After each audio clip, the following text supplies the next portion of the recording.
Génesis, clase 7, audio 6.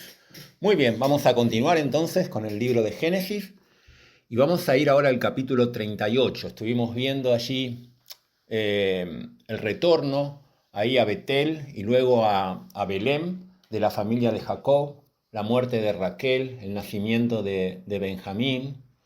Habíamos visto cómo ya José había sido vendido a Egipto, ¿no? Y todos los conflictos y todas las desgracias que estaban pasando en la vida de Jacob, parte también de la escuela de Dios esto, y también cómo ya en la vida de sus hijos se veía la influencia de los errores y de los pecados de Jacob, ¿no? Y la verdad es que lo vimos también en Rubén, lo vimos en la terrible decisión que toman todos los hermanos allí con respecto a José, ¿no? Y lo vimos también en Leví Simeón, matando a todo el pueblo de Siquem, a todos los hombres de Siquem. Y ahora lo vamos a ver también en la vida de Judá. O sea, Judá va a tomar una decisión en este tiempo. Esto que acontece acá en el capítulo 38 narra un periodo largo de tiempo y probablemente ocurre en paralelo a lo que después vamos a ver que ocurre en Egipto con la vida de José. Pero por este tiempo va a acontecer acá lo que dice entonces el capítulo 38 de Génesis. Vamos a leer, dice así: Aconteció en aquel tiempo que Judá se apartó de sus hermanos y se fue a un varón adulamita que se llamaba Ahira. Y vio allí Judá la hija de un hombre cananeo, el cual se llamaba Súa, y la tomó y se llegó a ella. Y ella concibió y dio a luz un hijo y llamó su nombre Concibió otra vez y dio a luz un hijo y llamó su nombre Onán. Y volvió a concebir y dio a luz un hijo y llamó su nombre Sela. Y estaba en Kesib cuando lo dio a luz. Después Judá tomó mujer para su primogénito la cual se llamaba Tamar. Y el primogénito de Judá, fue malo ante los ojos de Jehová y le quitó la vida. Entonces Judá dijo a Onán: Llégate a la mujer de tu hermano y despósate con ella, y levanta descendencia a tu hermano. Y sabiendo Onán que la descendencia no había de ser suya, sucedía que cuando se llegaba a la mujer de su hermano, vertía en tierra por no dar descendencia a su hermano, y desagradó en ojos de Jehová lo que hacía, y a él también le quitó la vida. Y Judá dijo a Tamar su nuera: Quédate viuda en casa de tu padre, hasta que crezca Sela mi hijo, porque dijo: No sea que muera él también como sus hermanos. Y se fue Tamar y estuvo en casa de su padre. Muy bien, vamos a parar aquí la lectura. Entonces acá tenemos esta decisión que va a tomar Judá de salir de en medio de su familia, de irse por su lado. Quizás esto tuvo que ver con lo que pasó con José, esa terrible acción de todos ellos, en la cual también Judá tuvo parte, ¿no? Sin duda habrá sido, y después ellos lo van a contar más adelante, lo vamos a ver, habrá sido una conmoción en sus vidas, habrá una crisis, seguramente Dios obrando también en sus conciencias. La cuestión es que Judá va a tomar la decisión de irse solo, irse por su lado, dejar la familia, y va a ir con un amigo ahí, cananeo, y va a tomar una mujer, va a casarse con la hija de un hombre llamado Súa, y va a tener 3 hijos con ella. Acá nos nombra el mayor, el segundo Onán y el tercero Sela. Y muchos años después, obviamente, Judá va a hacer lo que era la costumbre también, que ya lo vimos, que era conseguir una esposa para su hijo mayor. Y entonces él lo va a hacer y va a tomar a Tamar, una mujer también cananea, y la va a tomar para que sea la esposa de su hijo mayor. Pero la Biblia ahí nos cuenta en el versículo 7 que fue malo ante los ojos de Jehová y Jehová le quitó la vida. Ahora, la costumbre era cuando una mujer quedaba viuda sin hijos, era obligación de alguno de los hermanos del que había fallecido tomarla por esposa y para que ella pueda tener hijos, y esos hijos que de esa unión del hermano del esposo muerto con la viuda se contaban o se consideraban como hijos del difunto, o sea, como hijos del que había muerto para tener una herencia. No se contaban como hijos propios, sino como hijos del hermano muerto. Esto, que era una costumbre ya en aquel tiempo, después va a ser de alguna manera establecido también en la ley, que así debía hacerse. Era una forma de amparar a la viuda, era una forma de que una viuda no quede desamparada, sino que pudiera tener hijos, eh, que en su vejez pudieran cuidar de ella, ¿no? Entonces Onán, que era el segundo, toma a Tamar, pero acá cuenta lo que él hacía, ¿no? También vemos la perversidad de este hombre, ¿no? Él no es que evitaba tener relaciones con la que había sido la esposa de su hermano, sino que las tenía, pero se aseguraba de no dejarla embarazada, ¿no? Porque él no quería dejarle descendencia a su hermano, que había muerto. No, él dice, bueno, si no va a ser para mí la herencia y la descendencia, bueno. Y entonces esto fue tomado como un acto vil de parte de Dios. La cuestión es que Onán también se le quita la vida.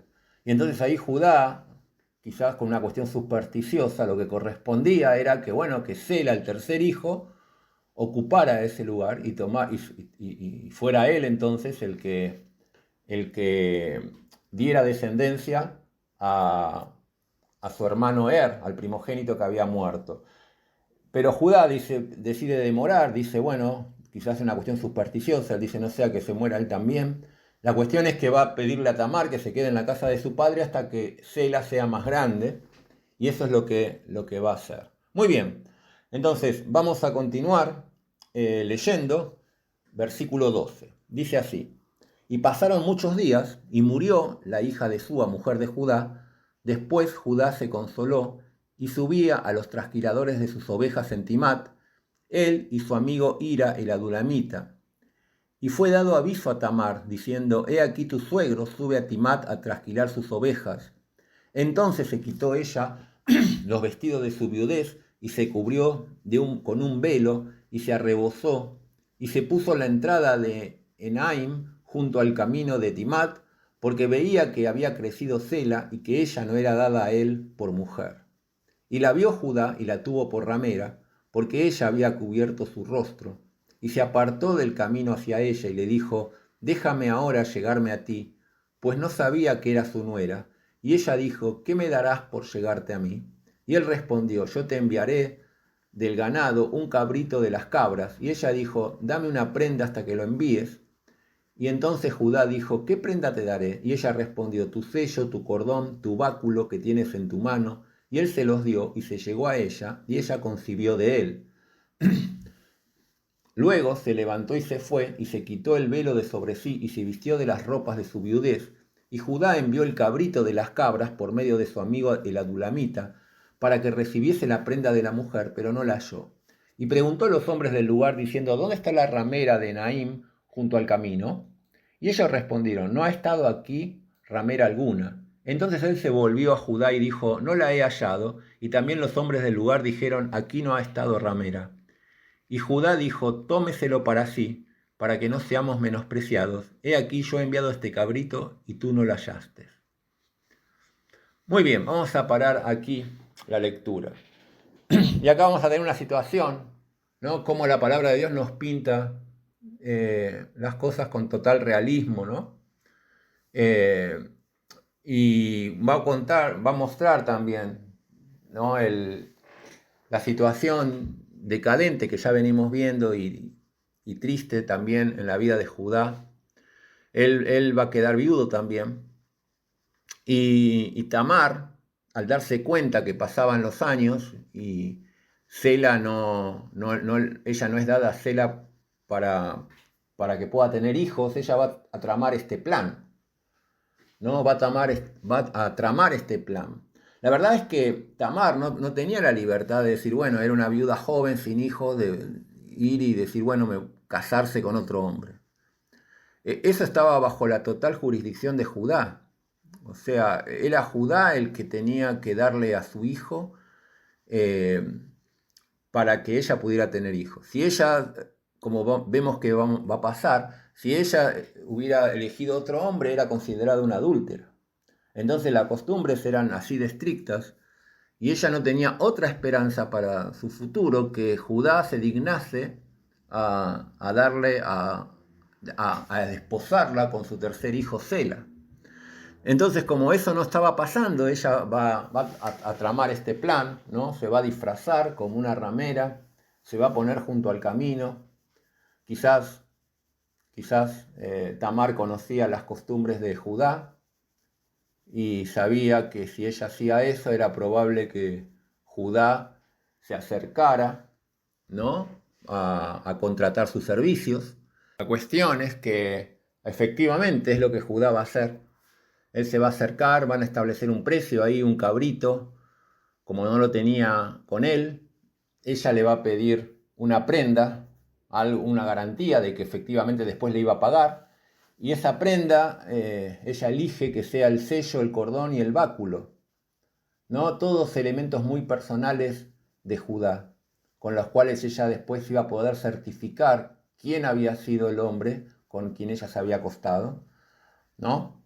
Y de esa manera el plan de Tamar era ese, o sea, quería tener hijos de alguna forma y ya que su suegro no se dignaba a hacer lo que correspondía según las costumbres y la dejaba a ella en una situación donde no podía hacer nada, bueno, iba a intentar tener hijos precisamente con él, ¿no? Y la cuestión es que así Judá se los da, él es engañado también, es una cuestión, ya vemos, de familia esto del engaño.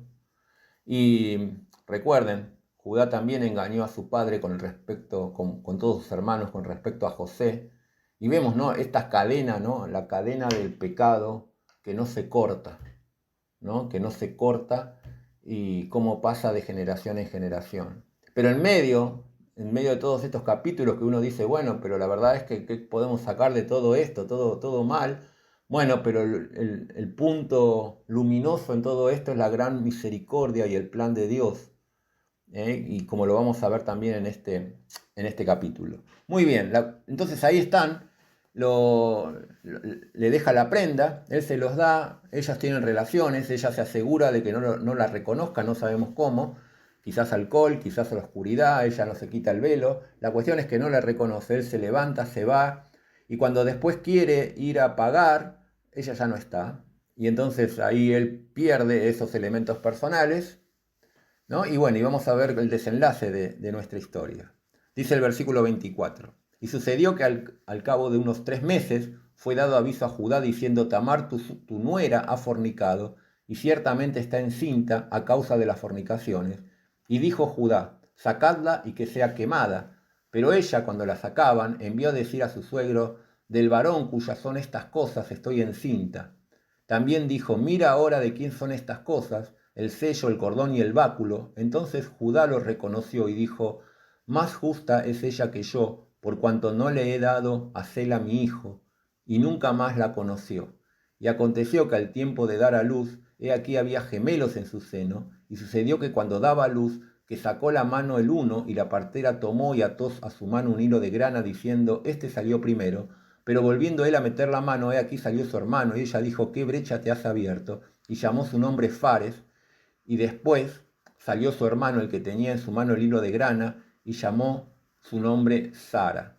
Muy bien, y aquí tenemos entonces, finalmente ella sí queda embarazada, y las costumbres ahí, la ley era que la adúltera fuera quemada, y le avisan a Judá, y Judá toma la decisión. Quizás ahí la ley en ese tiempo todavía la establecía el jefe del clan, y en este caso era Judá, podía dar sentencia, pero la cuestión es que él dice, bueno, que sea quemada, y ella va a decir, bueno, pero la persona de la cual estoy embarazada es la que es dueña de estas cosas, y entonces ahí Judá va a reconocer y va a decir, ella es más justa que yo porque no le he dado a Sela a mi hijo.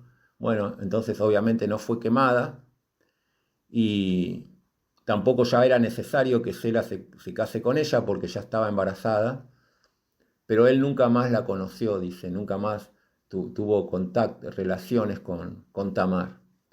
Y aconteció que, bueno, que nacieron gemelos y ahí van a estar Fares y Zaras, ¿no? Y lo maravilloso de esto, sabemos después en la historia, vamos a ver que de Tamar y en particular de Fares va a ser la línea de la cual va a venir el Señor Jesús, ¿no? Y uno dice, ¿cómo? ¿No? ¿Cómo el Señor elige venir de esta mujer Tamar y de Judá?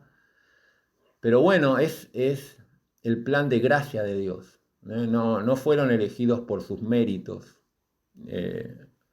sino que el Señor en su gracia, en su misericordia, lo vemos acá actuando. Y sin duda en este libro que estamos leyendo, el protagonista esencial y fundamental y la esperanza de todos nosotros es nuestro Dios y nuestro Señor Jesucristo.